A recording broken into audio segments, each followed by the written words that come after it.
6편이 그 영역이 많죠. 개발 관리, 뭐 마케팅 이론인데 제일 중요한 게 개발론입니다. 개발론이 보통 한 두 문제나 세 문제 정도 10년간 20한 5문제 가까이 나왔으니까 두 문제 반 정도 나온다는 뜻이죠. 이용은 그냥 안 나옵니다. 이건 시험에. 나오면은 용어의 의미가 개발론에 첨가해가지고 이용하고 개발을 합쳐가지고 한 3개 정도 예상합니다. 2개 아니면 3문제 그냥. 그 관리론은 거의 1개, 마케팅도 하나 이렇게 정해져 있습니다. 그래서 4, 5문제 정도가 나오는 건데 우리 교재에서 가장 손쉽게 득점을 할 수 있는 파트가 지금 6페이지다 이렇게 보시면 됩니다. 아주 쉬운 영역이에요. 그리고 한 번만 제대로 들으면 시험에 나오는 초점들로 정해져 있고 내용이 첨가될 게 전혀 없기 때문에 그죠? 제대로 한 번만 들으면 이건 전부 다 시험 포인트를 숙지할 수 있습니다. 1, 2월에 안 했기 때문에 아니죠. 처음 하는 거니까 여러분들이 중요 포인트가 어디에 있는지도 모르죠. 그러니까 기본수를 넣고 출처하면서 따라오셔야 되겠네요. 자, 먼저 여기서 이제 제일 중요한 거는 개발론이에요. 이 개발은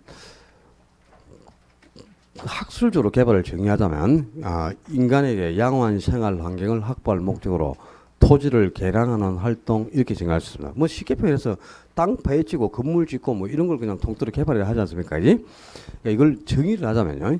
인간에게 작업, 레저, 일, 쇼핑 등의 양호한 생활 환경을 조성할 목적으로 토지를 개량하는 활동 이렇게 정할 수 있는데 교재에 먼저 개발을 주체, 개발 주체는 개발의 주체는 이제 정부와 같은 공공기관이 있죠. 공공기관, 정부, 공공이 있겠고 민간이 있겠죠.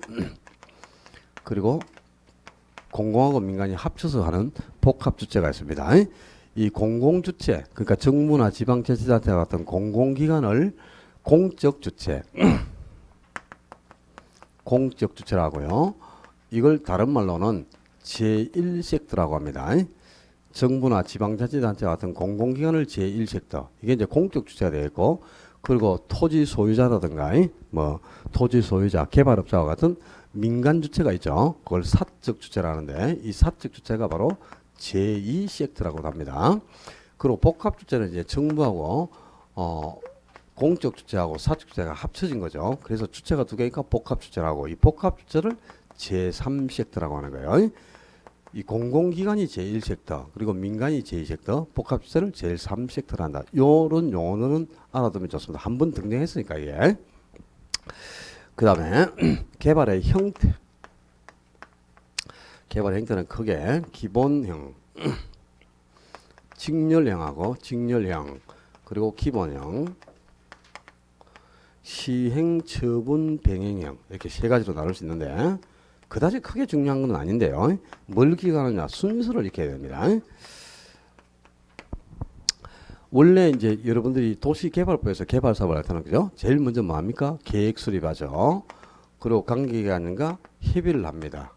그리고 사업 시행자가 인가를 받죠. 그리고 사업을 시행하고 시행 후에 이제 완공이 되면 분양, 임대하는 처분이 수반되는 거죠. 그래서 개발은 이렇게 5단계에 걸쳐 진행된대요. 이 순서 있게 되죠. 계획, 협의, 인가, 시행, 처분으로 그 개발 사업이 진행이 됩니다. 이 단계가 5단계에 걸쳐서 5단계에 걸쳐서 진행되는 형태를 직렬형이라고요. 기본형은 계획 수립하고 그리고 협의와 인가를 동시에 합니다. 협의와 인가를 동시에 하고 그리고 시행한 후 처분이 이루어진다. 단계가 4단계로 이렇게 축소가 됐죠. 여기에 기본형이 되어 있고요. 시행, 처분, 병행은 계획 수립하고 협의와 인가를 동시에 해. 그리고 시행과 처분도 병행한다는 거죠. 시행, 처분, 병행이니까. 그러니까 시행, 처분을 병행하니까 이제 단계가 3단계로 축소되죠. 그러니까 시행, 처분, 병행은 사업 기간을 이제 단축할 수 있는 장점은 있겠죠. 그리고 사업을 시행하면서 처분이 바로 이루어진다는 말이 무슨 말이고 완공 전에 바로 분양을 한다는 뜻입니다. 그러니까 선분양을 한다는 뜻이거든요. 그 선분양의 가장 큰 목적은 뭐야? 신속한 자금 조달입니다. 그러니까 신속한 자금 조달을 목적으로 이루어지는 형태. 그게 바로 시행처분 병행이고 여기서 이 시행처분 병행은 단계는 축소될지만 사업이 안정될 수가 없어요. 최단계는 끝나니까. 그래서 이 자금 조달을 목적으로 할 때만 요 형태가 진행되는 거고 그리고 또 직렬형은 단계가 5단계에 걸쳐 진행돼서 사업이 너무 루즈하니까 잘 활용을 안 하고요. 가장 일반적으로 많이 활용하는 형태는 기본형이다. 그 기본형이 보면 가장 일반적인 형태로 돼 있죠. 그러니까 제일 많이 활용하는 형태는 기본이다. 요걸 함께 기회에 둡니다. 그리고 요 순서를 익히는 거다. 개발 사업은 계획, 협의, 인가, 시행, 처분 순으로 이루어진다. 요 순서를 기회에 둬요. 그리고 우리 개발론에서 가장 중요한 학자가 워포드라는 학자입니다. 워포드. 이 개발론의 아버지라고 할 정도로 아주 워포드는 개발론에서는 비중 있는 학자죠. 워포드는 부동산 개발은 7단계를 거치면서 진행이 된다. 개발 단계를 7단계로 나열을 했어요. 요 순서 익혀야 됩니다. 역시. 우리 개발 사업을 할 때는 가장 먼저 사업 계획을 수립해야 되죠.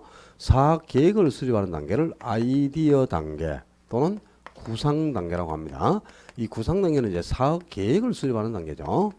계획 수립 단계가 아이디어 단계, 구상 단계고, 사업 계획이 수립되면 내가 하고자 하는 개발 사업이 과연 할 만한 사업이냐, 타당성을 분석해 봐야 되거죠.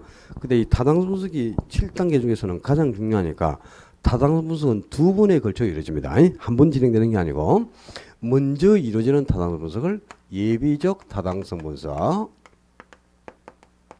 그리고 이 예비적 타당성 분석의 결과를 바탕으로 뒤에 이루어지는 타당성 분석을 실행 가능성 분석이라는 거예요. 그래서 타당성 분석이 이렇게 두 번에 걸쳐 진행이 되는데 이 예비적 타당성 분석하고 실행 가능성 분석을 구분하는 포인트를 아셔야 됩니다.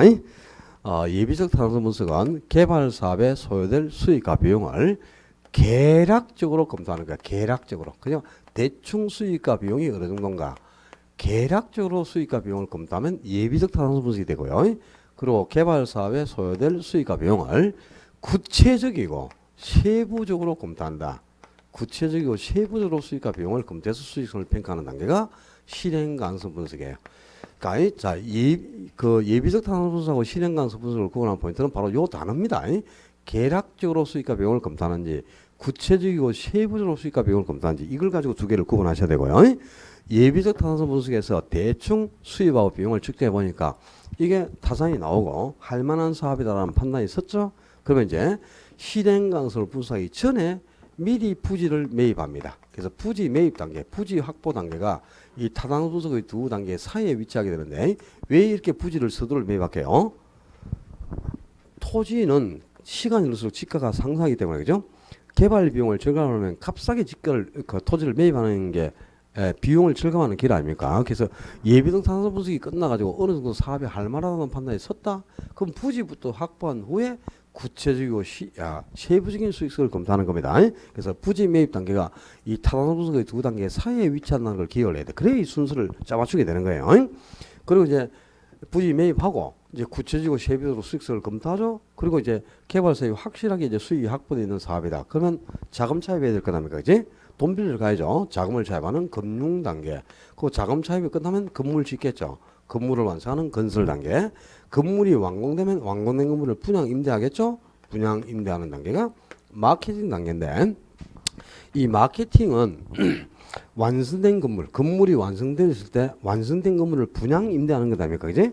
분양 임대하는 게 마케팅이란 말이야. 분양하거나 임대하는 건데 실제 이제 마케팅은 건물이 완공 뒤에 하는 게 원칙이겠죠. 그래서 이제 마지막으로 건설 단계 다음에 위치하고 있죠. 단계는 그지? 근데 이 마케팅을 건물이 완성된 후에 마케팅을 시작해서는 그지? 자금 조달이 어렵다 이 말이다. 그지? 토상 건수이 매우 높겠죠. 그래서 사업 초기부터 이루어져야 한다 말이야. 사업 초기부터 마케팅을 해야 능률적으로 자금을 원활하게 수행받아서 능률적으로 사업이 진행될 수 있는 거죠. 그래서 마케팅은 사업의 중간이나 마무리 단계부터 진행돼야 한다. 그러면 안 돼요. 사업 초기부터 이루어져야 되고 그리고 또 특히 상업용 부동산 마케팅에서는 우리 상가 같은 거 분양할 때 그지?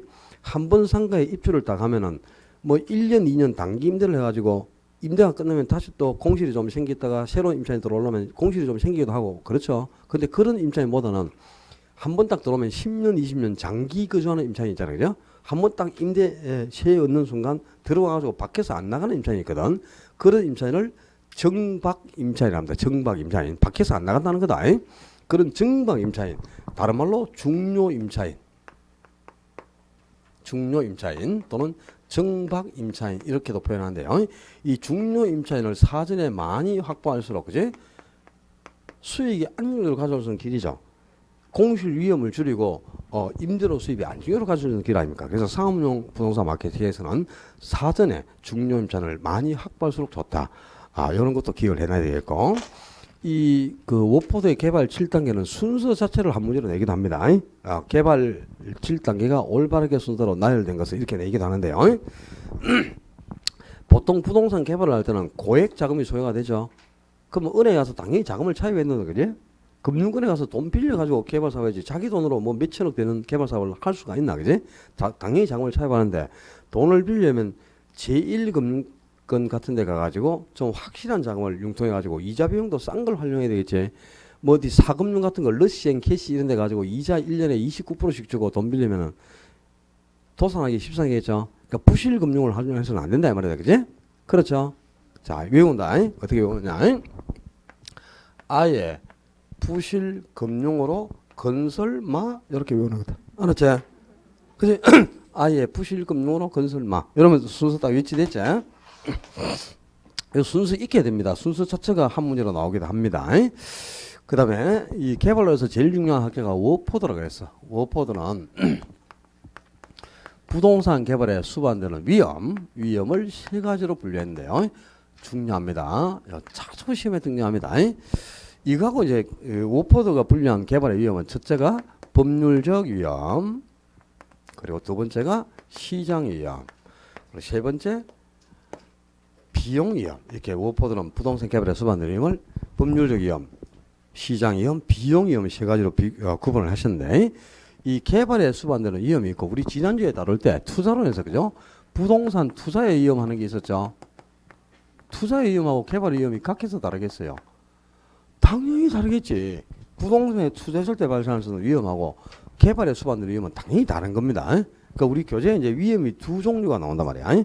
개발론에서 개발의 위험이 있고, 투자론에서 부동산에 투자할 때 발생하는 위험이 있는데, 우리 부동산에 투자했을 때 발생하는 위험에 어떤 것들이 돼요?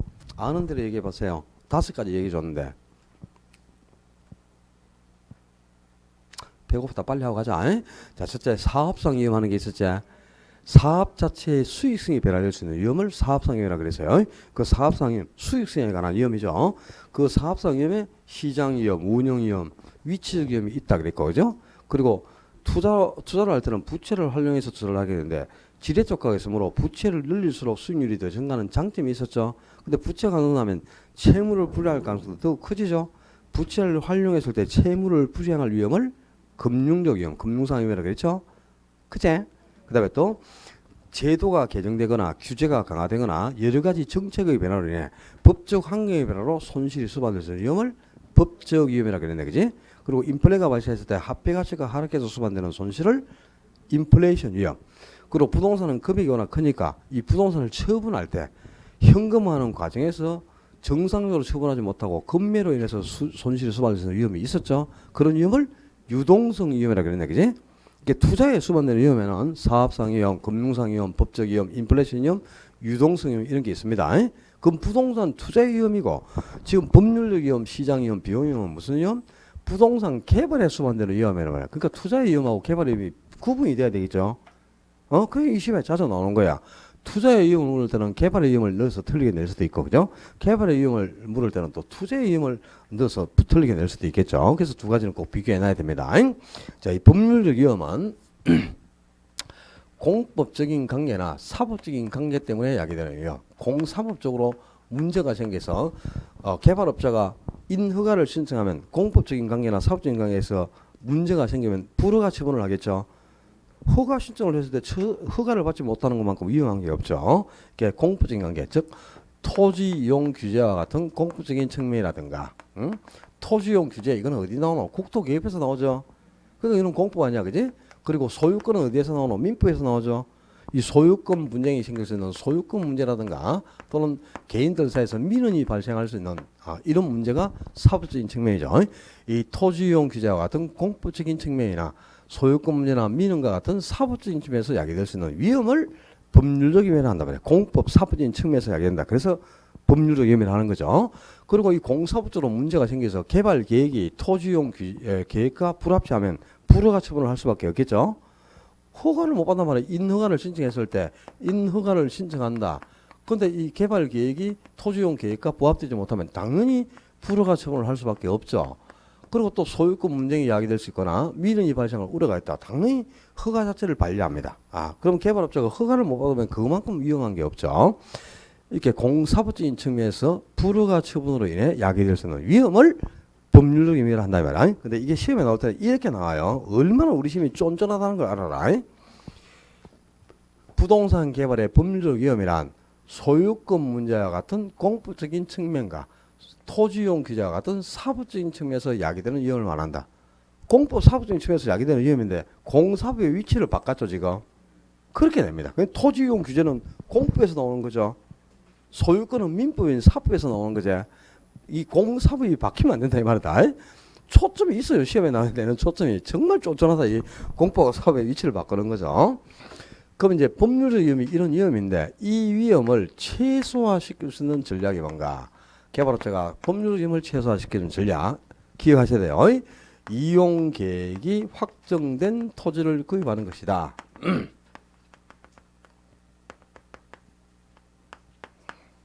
그러니까 이미 이용계획이 토지용 계획이 확정된 토지를 구입해서 허가를 신청하잖아요.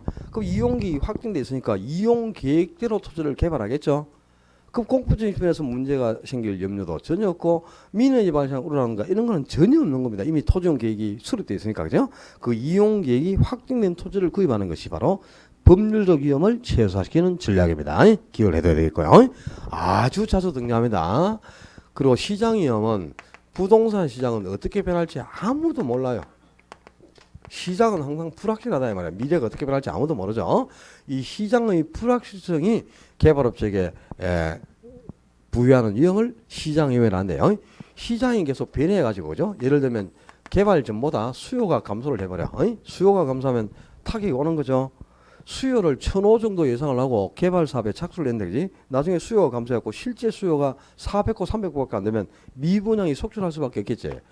그럼 미분양이 또 생기면 또 어떻게 해야 돼? 분양가가 하락할 수밖에 없는 거야. 분양가를 인해주지 않으면 안 되잖아. 그죠? 시장은 계속 어떻게 변할지 아무도 모르기 때문에 시장의 불확실성 때문에 개발업자에게 부담되는 위험이 바로 시장 위험인데 그럼 개발업자가 이 시장 위험을 최소화시키는 방법은 뭐냐? 이 여러 가지가 있습니다. 시장 위험을 최소화시키는 전략은 첫째는 시장 분석이 있고요. 그리고 두 번째는 시장 성분석이라는 것도 있어요. 시장 성분석도 있고 그리고 이제 시장률을 최소화시키는 방법은 사업 초기에 부동산을 개발업체가 개발하는 부동산을 매도해버리라. 초기에 부동산을 매도해서 선분양을 하라는 거죠. 그죠? 그러면 이제 소비자에게 위험을 떠넘기게 되니까 매수인에게 개발 시장률을 최소화시킬 수 있는데 요 시장 분석 좀 이따 또 나오겠지만 시장 분석과 시장 성분석을 구분하는 건 대단히 중요한 겁니다. 그러니까 이 시장 분석은 수요와 공급을 분석함으로써 시장 상황을 측정하는 겁니다. 시장 상황을 파악하는 걸 시장 분석이라는 거죠. 그렇게 해서 시장률을 줄일 수도 있고 또 개발업체가 공급하는 부동산이 얼마나 잘 매매되고 임대될 것인가 매매 임대 가능성 그러니까 분양 가능성을 측정해서 또 시장 이용을 줄여갈 수도 있는 거죠. 그죠? 이 수요 공급을 분석한 것을 시장 분석 매매 임대 가능성, 즉 분양 가능성을 분석한 걸 시장 분석하는데 요걸 구분하는 게 아주 중요하다는 걸 알게 됩니다. 좀 지나면. 그리고 이 시장 분석의 일환으로 이루어지는 작업이 흡수율 분석이라는 게 있어요. 흡수율 분석.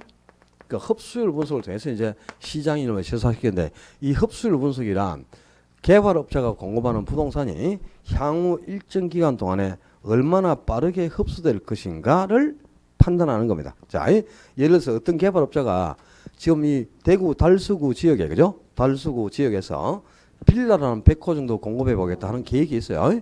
그러면 내가 공급하는 이 빌라가 향후 한 1년 정도 기간에 얼마나 빠르게 이 시장에 팔려나갈 것인가 이걸 판단하는 거예요. 그게 흡수율 분석이란 말이야. 개발업자가 공급하는 부동산이 일정 기간 내에 어느 정도 빠르게 시장에 흡수될 것인가를 파악하는 것. 이걸 말 그대로 흡수율 분석을 한단 말이야. 근데 흡수율 분석을 해봤더니 흡수율이 높다. 흡수율이 높고요. 흡수 시간이 짧아요. 그러니까 한 두세 달 만에 다 팔릴 것 같다. 그러면 이 사업은 아주 양호한 사업이라는 거죠. 그죠? 흡수율이 높다는 말은 미분양 없이 빠르게 시장에 빨리 다 팔려나갈 것이다 이런 뜻이잖아. 그죠? 그러니까 흡수율은 높을수록 또 흡수 시간은 짧을수록 위험이 없는 양호한 개발 사업이 된다는 뜻이죠. 그리고 이제 제일 중요한 거, 자, 요거 알아야 된다, 이거. 흡수율 분석의 목적. 이게 이제 중요한데요. 흡수율 분석의 목적은 과거의 추세를 파악하여 미래를 예측하는 것이다. 자, 여기에 흡수율 분석의 궁극적인 목적은 과거나 현재의 추세를 정확하게 파악하는 데 있다. 여기서 딱 끝난다. 그 길로 재수다. 맞다 그러는 순간 반드시 요 말이 들어가야 돼. 미래를 예측한다. 요 말이 들어가지 않으면 흡수율 분석이 될 수가 없어요. 이 흡수율 분석이 이런 거란 말이야. 자, 내가 지금 대구 달서구 지역에서 어떤 개발업자가죠. 빌라를 100호 공급하겠다 계획이 있죠. 그럼 내가 공급하는 빌라 100호가 앞으로 1년 동안에 어느 정도 기간 내에 빠르게 이 시장에 흡수될 것인가를 파악하는 거죠. 그걸 파악하기 위해서 그죠? 미리 과거의 추세를 파악해 본단 말이야. 그러니까 이 지역에서 과거에 5년 전에 갑이라는 사람이 빌라 100호를 공급한 적이 있다. 근데 갑이 빌라 100호를 공급할 때는 4달 만에 100호가 다 분양이 됐다 이 말입니다. 그 다음에 또 2년 전에 을이라는 개발업자가 또 이 지역에서 빌라를 또 공급을 냈는데 100호를 공급했다. 근데 이거는 6개월 정도의 공급이 됐다. 다 팔려나갔다고 가정해보자. 그럼 이 과거의 추세를 딱 판단해 보면 지금 시장 상황이라든가 경기 상황이라든가 이런 걸 예측을 했을 때 그죠? 내가 공급하는 거는 100호가 지금 상황에서는 한 최소 6개월에서 10개월 정도는 소요되겠구나. 이런 판단이 쓰지 않습니까? 이걸 예측하는 데 목적이 있는 거야. 그러니까 다른 사람이 과거에 공급한 내용만 파악해 서는 의미가 없는 거죠. 그 추세를 과거의 추세를 파악해 가지고 내가 공급하는 게 앞으로 얼마나 빠르게 팔려나갈 것인가를 판단하는 게 목적 아니겠어요. 그죠? 그러니까 반드시 이 말이 들어가 있는 말이야. 그러니까 흡수율 분석의 목적은 과거나 현재의 추세를 정확하게 파악하는 것이다. 여기서 다 끝나는 순간 큰일 나요. 과거나 현재의 추세를 파악하여 미래를 예측하는 것이 몫이다. 요 말이 들어가지 않으면 흡수율 분석이 될 수가 없다 이 말이다. 알았나? 네, 지금 목소리를 좀 키웠죠? 어디에 초점이 있다는 걸 알겠죠? 어죠? 모의고사 때 한번 보면 알 겁니다. 요 말이 빠져있는지 들어가 있는지를 가지고 답을 꼭 찾을 수 있어야 되겠고요. 이렇게 시장 분석이나 시장 분석을 통해서도 이제 시장 힘을 최소화시킬 수 있지만 개발업자가 아예 자기가 공급하는 부동산을 초기에 사업 초기에 매도하는 거야. 그렇게 해서 이제 미리 분양을 한다. 그럼 당연히 이제 시장 힘이 최소화될 수 있는데 왜 그러냐? 자, 사업이 그죠? 진척되기 전에 완공률이 100%에 가까워오면 올수록 기간이 긴가면 긴갈수록 시장의 변화 가능성은 줄겠죠. 사업 기간이 많이 남아있으면 어떻게 변화할지 모르니까 불확실성이 높아서 시장 힘도 높다 이 말이야. 근데 사업이 진척돼 가지고 완공이 100%에 가까울수록 시장 위험은 계속 감소해 갑니다. 그지? 그런데 개발업자가 개발하는 사업의 가치는 진척도가 없어서는 가치가 없어요. 그리고 완공이 100%에 가까이 가야 사업의 가치는 상승하는 거잖아요. 그지? 그런데 이 위험이 언제가 높아? 초기가 위험이 높지 않습니까? 그지? 그래서 이 위험이 높은 초기의 부동산을 미리 팔아가지고 선분양을 한단 말이야. 그래서 요 시점에서 딱 분양을 해버리면 이때부터 완성할 때까지 위험은 소비자에게, 매수인에게 뜨는 게 있지 않습니까? 그죠? 그래서 시장 위험을 최소화시킬 수 있다는 거죠. 그래서 시장 위험을 최소화하는 방법이 사업 초기의 부동산을 매도해서 미리 매수인을 확보하고 선무장을 하는 거예요. 그런데 이제 요 시점에서 분양을 딱 해서 미리 매도를 하면은 당연히 위험은 매수인에게 뜨는 게 있지 않습니까? 그러나 이제 단점이 한 게 있겠죠. 어떤 단점이 있어요? 초기에는 가치가 형성되지 않잖아요. 그죠? 가격이 낮기 때문에 초기에 부동산을 매도하면은 위험은 매수인에게 뜨는 것이 있지만 낮은 가격에 매도할 수밖에 없는 거죠. 가격이 낮은 만큼 그죠? 그래서 수익성이 그만큼 낮아진다면 수익이 악화된다는 거죠. 이런 이제 단점은 있어요. 그러나 매수인에게 위험은 뜨는 것이 있다 이런 뜻이 되겠죠. 그죠? 바로 개발업자가 시장임을 최소화하는 방법은 초기에 부동산을 매도해서 미리 분양을 하는 것. 이것도 시장임을 최소화하는 전략 중에 하나입니다. 그 다음에 비용 위험은 개발 기간 중에 비용이 상승해서 야기되는 위험인데 예를 들어서 개발 기간이 그죠? 장기화된다. 예상보다 그죠? 한 2, 3년에 끝날 줄 알았는데 4, 5년 걸리면 비용이 계속 증가해 갈 수밖에 없죠. 개발이 장기화된다거나 또 인플레가 심화된다. 물가가 계속 상승해 가지고 인플레이션이 심화되면 원가 압박을 받으면서 비용이 증가할 수밖에 없는데 이 개발 기간 중 비용의 증가로 인해 야기되는 위험. 이런 위험을 말 그대로 비용 위험이라 합니다. 그런데 어떻게 하면 그럼 개발업자가 비용 위험을 또 최소화시킬 수 있느냐? 비용 위험을 최소화시키는 전략은 최대 가격 보정 계약을 체결하는 겁니다.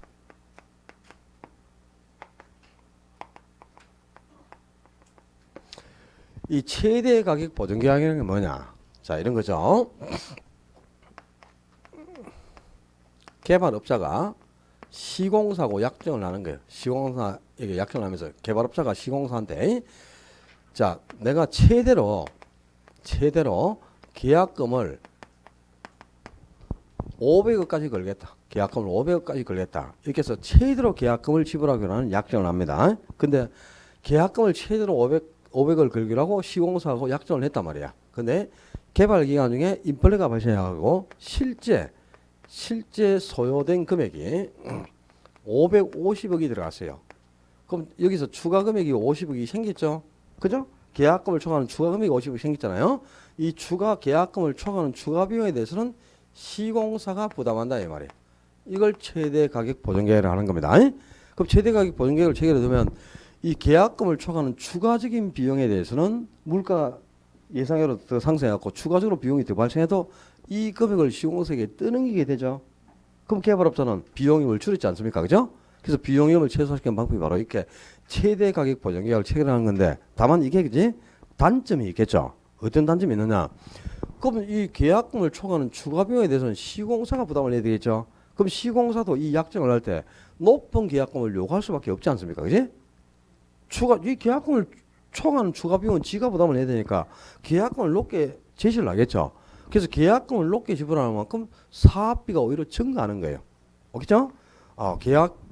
이 보증금을 최대 보증금 이걸 높게 지불하는 만큼 최대로 보증금을 걸어야 되니까 계약금을 높게 지불하는 만큼 사업비가 오히려 증가할 수 있는 단점은 있습니다. 그러나 계약금을 초과하는 추가 비용에 대해서는 시공사에게 떠넘기기 때문에 그죠?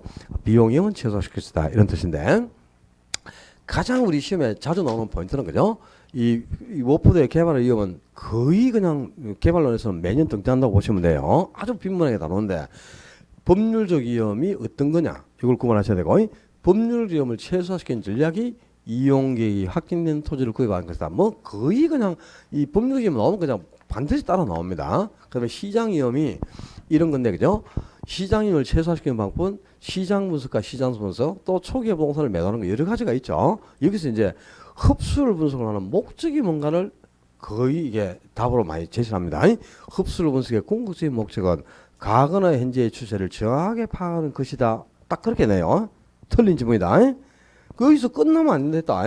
미래를 예측하는 것이다. 요 말이 안 들어가면 흡수를 분석이 될 수가 없습니다. 꼭 기억을 해둬야 돼요. 워포드의 개발의 위험이고요. 그리고 실제 이제 개발론에서 거의 이제 2순위 정도로 자주 등장하는 내용이 타당성 분석입니다. 개발의 타당성 분석. 아주 중요해요. 이 타당성 분석도. 아까 워포드는 개발의 7단계 중에서 그죠? 타당성 분석이 가장 중요하기 때문에 타당성 분석을 두 번에 걸쳐 한다 그랬잖아요. 그죠? 그 정도로 이 타당성 분석이 중요할 수밖에 없는 거죠. 당연히 개발론에서는.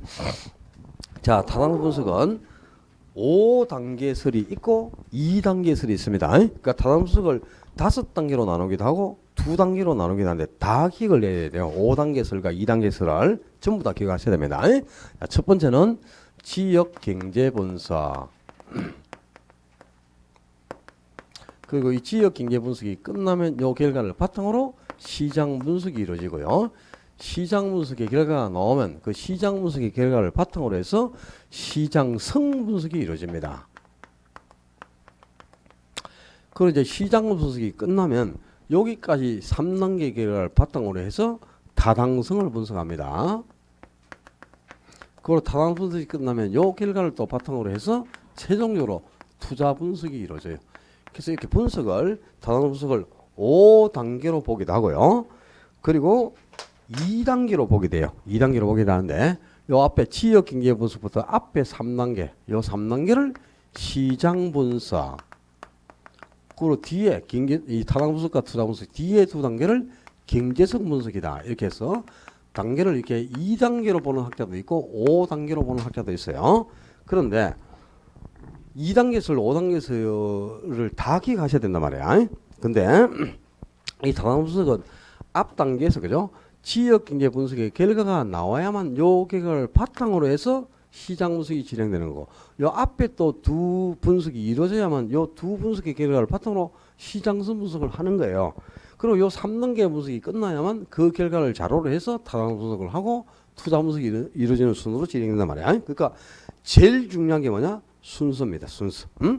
지역 경제 분석, 자, 지역 경제 분석, 시장 분석, 시장성 분석, 타당성 분석, 투자 분석 순으로 분석이 이루어진다. 뭐 그래 이 공부할 때 뭐 별의별 사람들이 다 아니다고 4, 2, 3, 3, 2 이렇게 하고 글자 수대로 이렇게 기억하는 사람도 있고, 그죠? 4, 2, 3, 3, 2 이렇게 기억하기도 하고 뭐 지장 뭐 지시장 뭐 하여튼 뭐 별을 뭐 머리카락 잘 안 해야죠. 그러니까 하여튼 어떻게든 그죠? 순서를 외워야 됩니다. 이 타당수의 절차가 올바르게 배열된 거 이 자체가 그냥 시험 문제입니다. 이 순서 자체가 제일 중요한 거야. 첫째가 이 순서 자체를 그냥 올바르게 배열한 걸 한 문제로 내는 적도 많습니다. 그래서 일단 순서를 기억해야 되고, 그러면 2단계로 나올 때는 뭐부터 반드시 해야 된다는 거야. 선시장 분석, 이 단계를 두 단계로 나올 때는 먼저 요 앞에 단계가 진행돼 이걸 하는 거니까 먼저 시장 분석을 하고 그 후에 경제성 분석을 해야 되죠. 그러니까 반드시 선시장 분석, 후 경제성 분석 순으로 분석이 이루어져야 돼. 어떤 경우에도 시장 분석을 하기 전에 경제성 분석하는 경우는 없어요. 왜?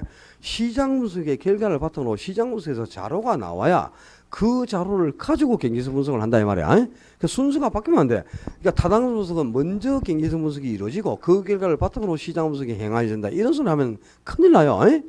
반드시 시장 분석을 하고 시장 분석의 결과가 나와야 경제성 분석이 진행된단 말이야. 그러면 시장 분석은 경제성 분석을 위한 자료를 제공하는 분석이다. 그런 뜻이에요. 요 시장 분석의 자료를 바탕으로 경제성 분석이 진행되는 거지. 시장 분석을 하기 전부터 경제성 분석을 하는 경우는 있을 수가 없는 거다 이 말이야. 진행 자체를 할 수가 없어요. 그러니까 제일 중요한 게 진짜 순서라는 거죠. 이 순서를 익히고, 그 다음에 두 번째는 각 분석 단계에서 그럼 뭘 분석하는가를 파악해내야 되겠죠. 그게 이제 초점인데, 자, 어떤 지금 개발업자가 이 달서구 이 지역에서 내가 빌라를 한번 공급해 보겠다 이런 공급 계획이 있단 말이야. 개발 계획이. 그러면 요 지역이 내가 지금 개발하고자 하는 대상 지역이 대구 달서구 지역 아닙니까? 그럼 이 지역이 과연 빌라를 소화시키기에 합당한 지역인가부터 파악해내야 되겠죠. 그러니까 이 지역의 거시적인 경제 지표들을 분석하는 겁니다.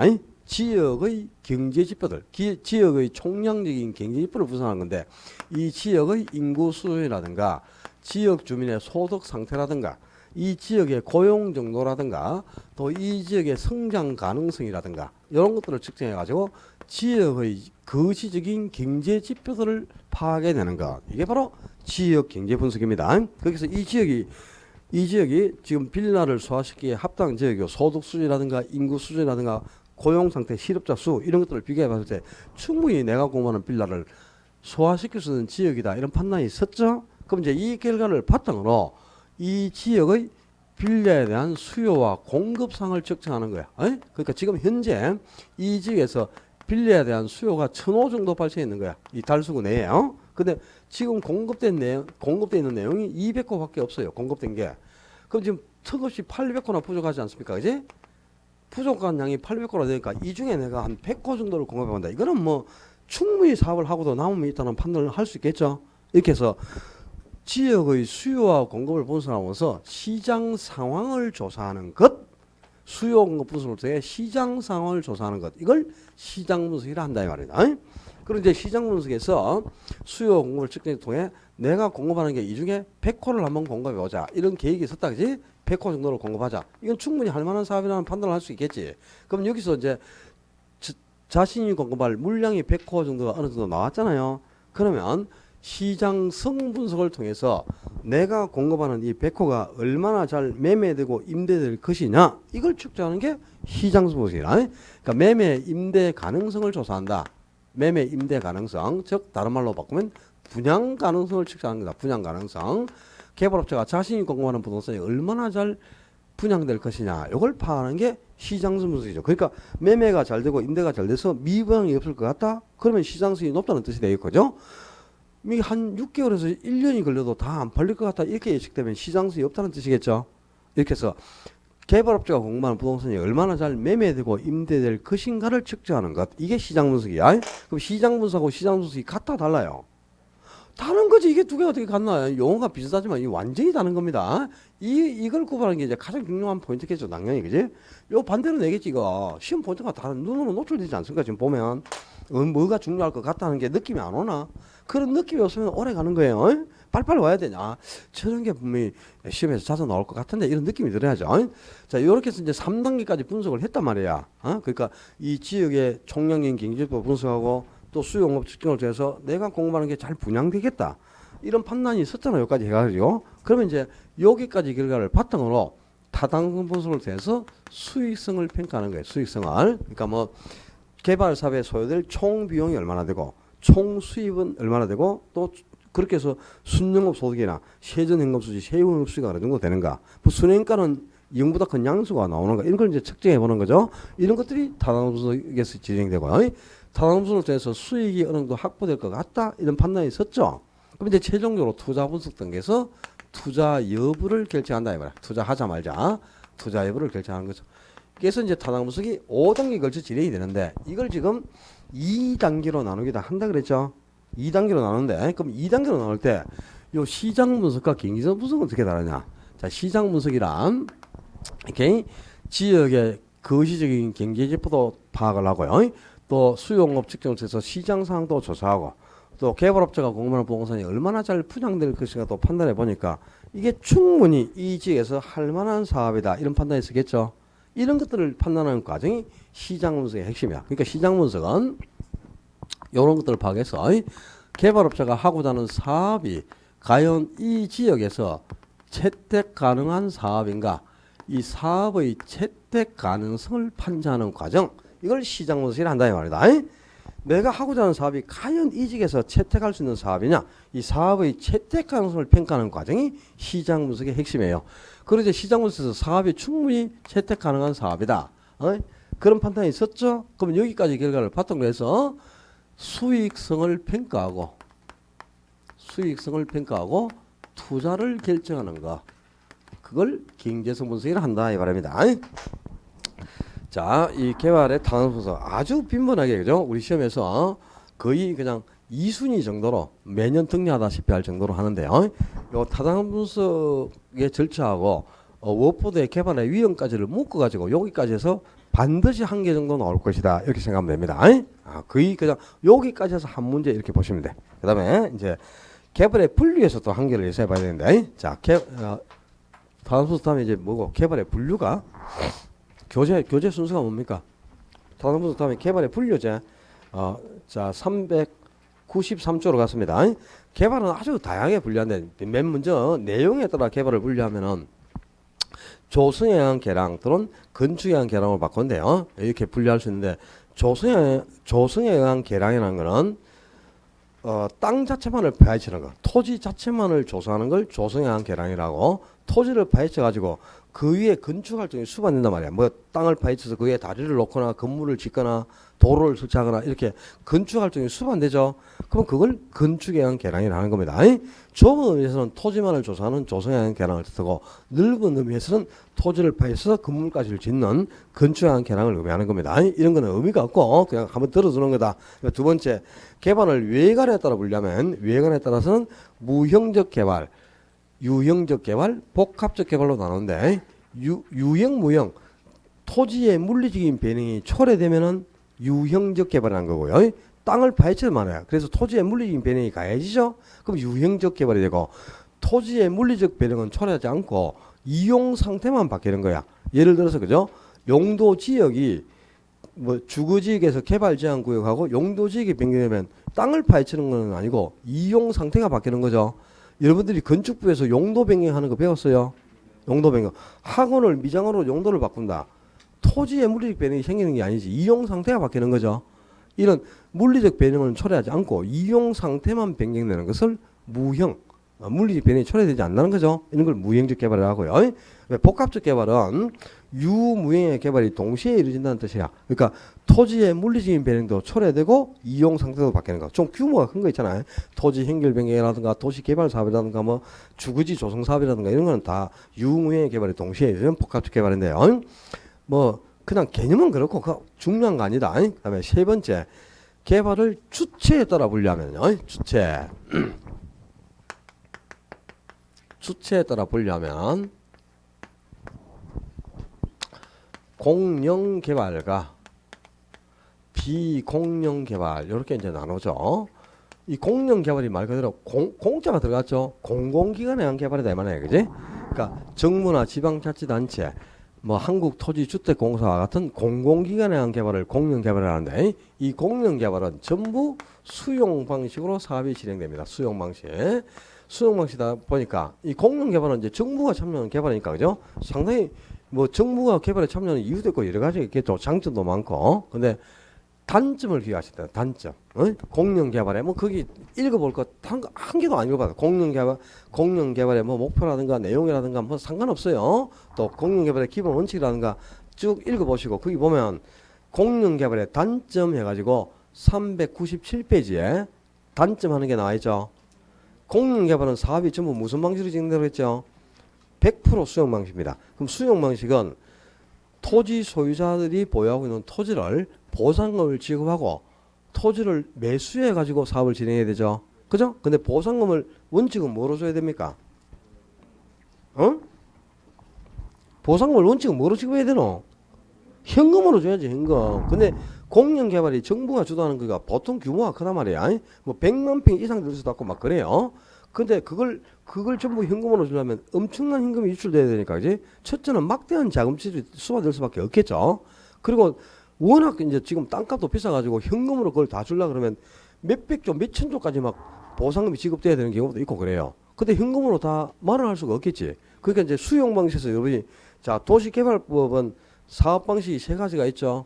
어떤 방식이노? 첫째, 수용 방식. 그래, 좋다. 또, 환지 방식이 있지. 그리고 두 개를 합친 게 뭐요? 혼합 방식이 있죠. 이렇게 세 가지가 있지. 근데 수용 방식은 원칙은 현금을 보상금으로 지급을 해야 돼. 보상금을 줘야 되는데 보상금 뭐가 엄청나니까 보상금 대신에 나중에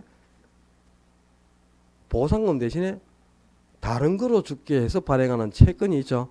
그게 무슨 채권? 토지 상환 채권이라고 들어봤어요.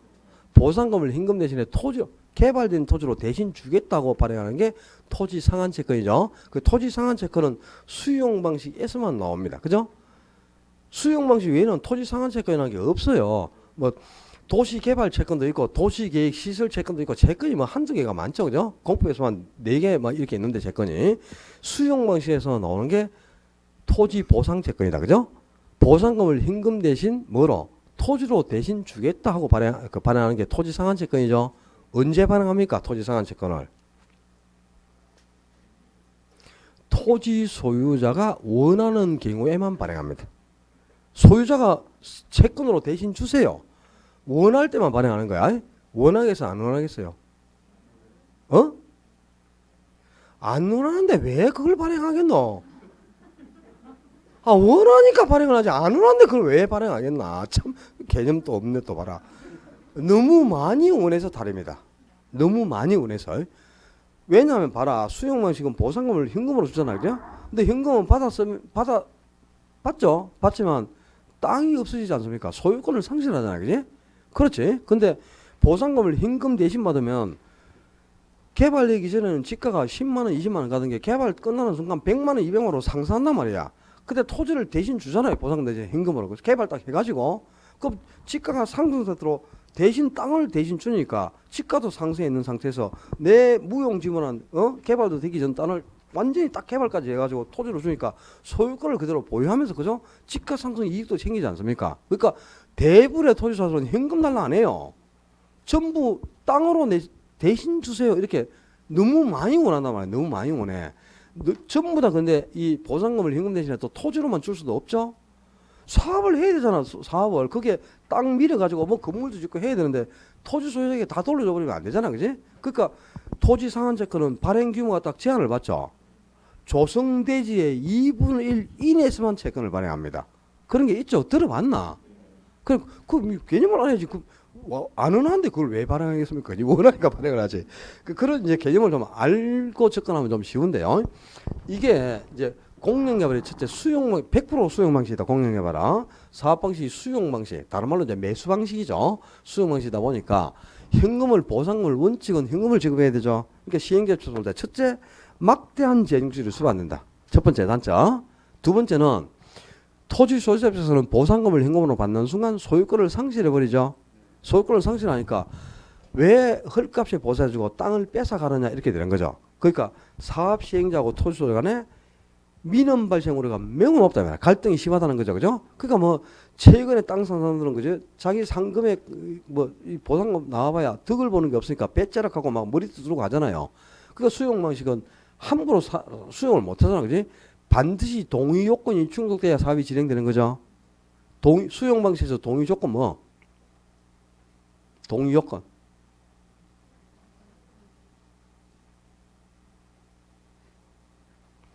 전체 도시 전체 조성 대상 면적의 2분의 1 이상의 동의와 토지 소유자 총수의 뭐 3분의 2 이상의 동의 뭐 이런 게 있지.